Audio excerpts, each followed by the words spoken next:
Comment faire un suivi des règlements de ces factures clients de manière simple et pratique, comme tu peux le voir ici sur mon tableur Excel. Si tu souhaites ici découvrir toutes mes astuces, je te montre cela en détail juste après. Avant que je n'entame ce tutoriel, n'hésite surtout pas à liker mon contenu et si ce n'est pas encore fait, à t'abonner à ma chaîne. En date du 4 mai 2025, je décide de faire un suivi du règlement de mes factures clients.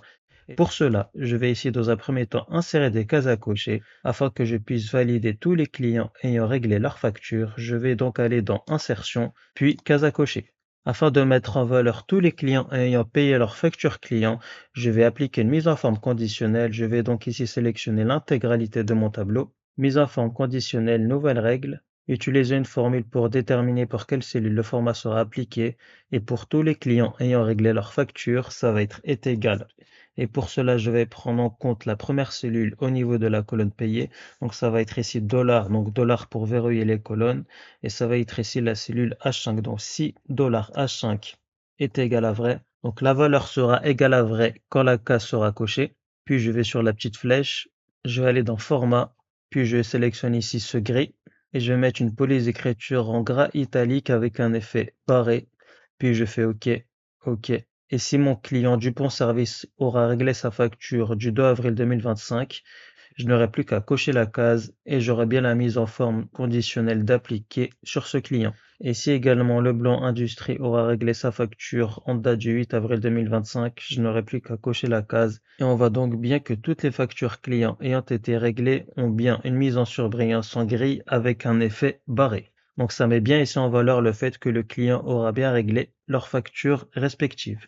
Petite parenthèse avant de reprendre ce tutoriel, j'ai réalisé une formation intitulée Formation Express Excel qui te permettra d'atteindre un niveau avancé sur Excel en quelques semaines. Si tu souhaites donc rejoindre ma formation Express Excel afin de définitivement passer un cap dans ta maîtrise d'Excel, tu n'auras plus qu'à cliquer sur le lien en description.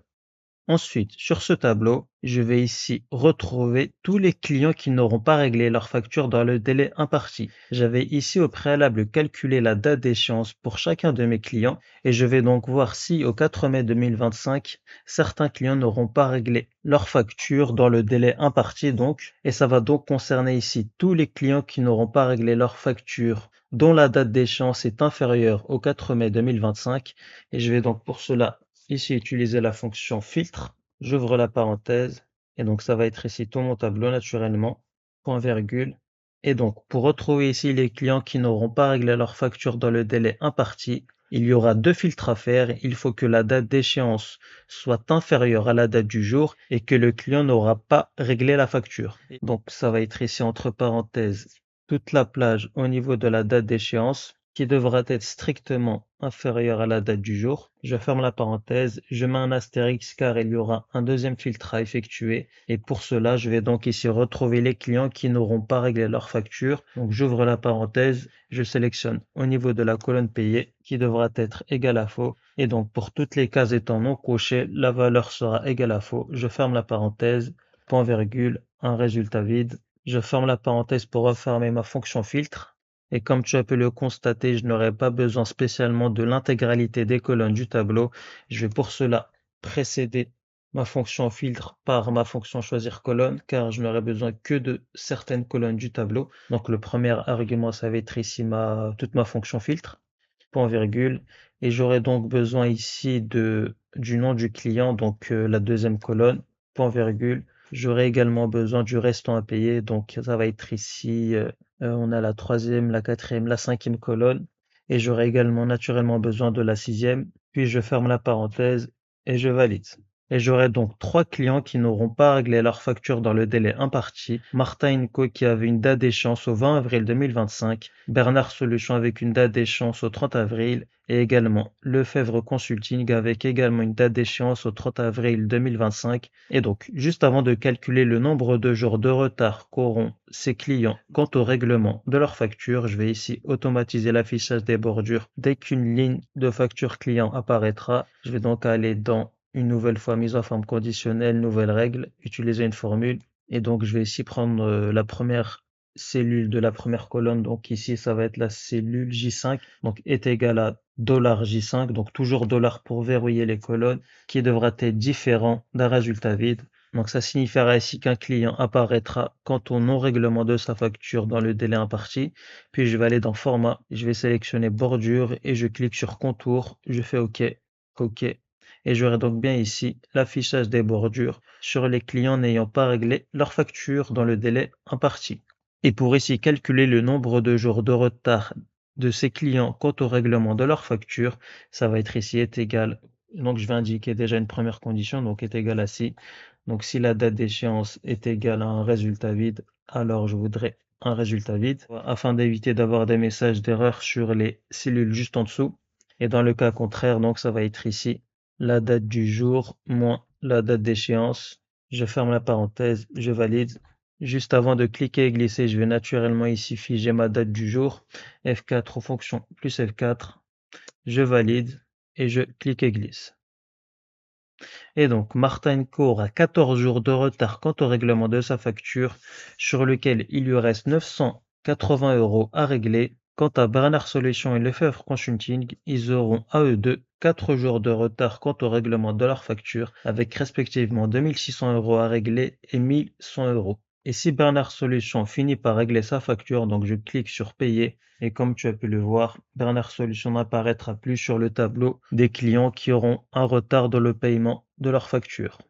Si tu souhaites davantage ce type de contenu, tu n'auras plus qu'à écrire en commentaire facture client et je veillerai à réaliser d'autres tutoriels de ce format. Et pour ici retrouver les clients qui n'auront pas réglé leur facture avant l'échange, je vais aller dans Insertion, puis dans Case à cocher. Et via la case à cocher, je vais mettre en surbrillant si les clients n'ayant pas réglé leur facture dans le délai imparti. Pour cela, il y aura 3 conditions à remplir. Je vais donc resélectionner tout mon tableau. Mise à forme conditionnelle, nouvelle règle, utiliser une formule. Et donc, pour mettre en surbrillance tous les clients n'ayant pas réglé leur facture, il y aura 3 conditions à remplir. Il faut qu'au préalable, la case soit cochée, donc la valeur sera égale à vrai. Point virgule. Il faut également que la date d'échéance soit inférieure à la date du jour, donc ici $G5 pour sélectionner la première cellule de la colonne de date d'échéance, donc $G5 qui devra être ici strictement inférieur à la date du jour. Donc la date du jour naturellement en valeur absolue, point virgule. Et enfin, dernière condition, il faut que la case ne soit pas cochée afin que je puisse distinguer les factures réglées et non réglées. Donc pour cela, ça va être ici la cellule $H5 qui devra être ici égale à faux. Donc pour toutes les cases non cochées, je ferme la parenthèse, je vais au niveau de la flèche dans Format, Remplissage, Autre couleur. Je vais ici sélectionner ce rose plutôt, voilà, je fais OK avec une police d'écriture en gras, OK, OK. Ici, je coche au niveau de la case. J'aurai donc ici deux factures clients qui n'auront pas réglé leur facture dans le délai imparti, Martin Co et Lefebvre Consulting, qu'on peut d'ailleurs retrouver via le filtre utilisé sur ce tableau. Et enfin, dernière chose très importante aussi, je vais ici retrouver la somme des factures clients non réglées avant l'échéance. Donc ça va être ici Martin Co et Lefebvre Consulting. Et afin d'automatiser le calcul, je vais utiliser la fonction somme.6.11. Donc je pourrais également utiliser la fonction somme sur ce tableau et sélectionner seulement la plage des restants à payer. Mais le but est de te montrer également comment j'utilise la fonction somme.6.11. Je vais donc ici sélectionner la plage des sommes qui va être ici le restant à payer, point virgule. La plage critère 1 qui va être ici la date d'échéance, point virgule. Et donc le critère correspondant à cette plage, il faut que la date d'échéance soit inférieure à la date du jour. Je vais donc ici mettre entre guillemets le signe inférieur. J'utilise l'esperluette pour sélectionner la date du jour, point virgule, et la plage critère 2. Je vais ici sélectionner la plage au niveau des cases à cocher. Et pour toutes les factures non réglées, le critère sera faux. Et là, je ferme la parenthèse pour refermer la fonction somme, je valide. Et j'aurai donc ici un total des factures non réglées avant l'échéance qui sera donc de 2080 €. Et comme tu peux le constater, les 2080 €, on les retrouve également ici. Donc si j'additionne 980 avec 1100, on tombe bien à 2080. Et donc, on est à la fin de ce tutoriel, j'espère qu'il t'aura plu. Si tu souhaites rejoindre ma formation Express Excel afin de passer définitivement un cap dans ta maîtrise d'Excel, tu n'auras plus qu'à cliquer sur le lien en description. Et si ce tutoriel t'a plu, n'hésite pas à liker ce contenu et surtout à t'abonner.